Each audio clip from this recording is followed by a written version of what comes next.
Okay, Mark, let's take a moment to discuss just how we can expect to see for a general golf swing the center of pressure changing, how the center of pressure trace moves around throughout the positions of a golf swing, and maybe how that relates to the actual body movements that a golfer's making. Okay, all right. So yeah, let's get on the mat and let's kind of take a few key positions. Obviously, the golf swing has lots, but some things that are useful and meaningful when it comes to using the ground and helping your swing. So if we take setup, for example, let's talk a little bit about what we see here.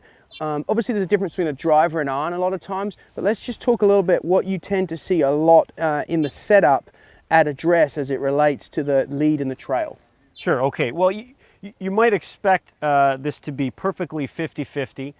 It's going to be closer to that with an iron, but oftentimes with a driver, you might see a little bit more setup, a little more pressure initially on the trail foot. But what's interesting is when you initiate the swing, very, very common to see a small pressure shift towards the lead side. Okay, and we know that in the golf swing, we want to definitely get the club moving backwards in the backswing. So in order to get that mass moving backwards, we need something to push off with to go that way. So if Mark's going to push off of that lead foot to move backwards, that's where we're going to see a little pressure shift towards the lead foot just to get things going in the backswing.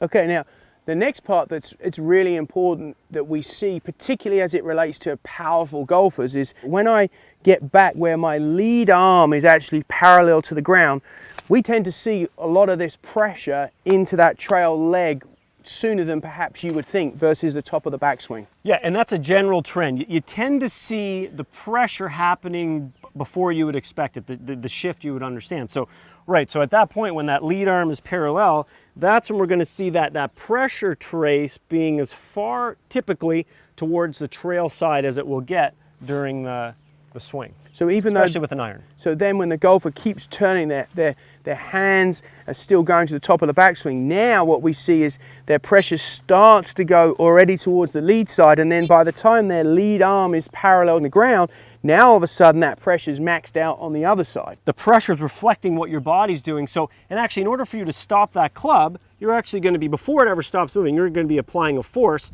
back against my hands in this direction or away from the target. And that's why before you ever finish your swing, we're going to see that pressure spike underneath that lead foot.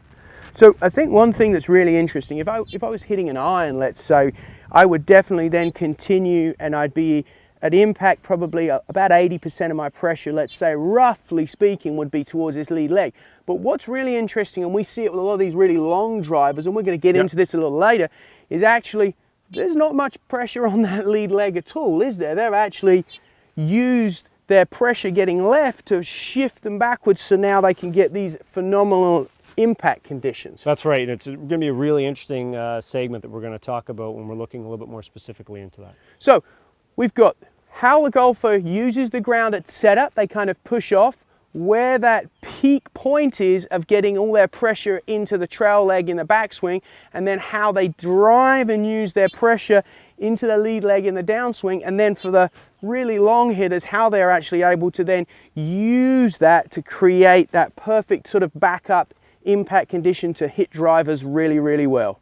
That's right. So that's a good overall generalization of how you can expect to relate the movement of the golfer to a center pressure trace.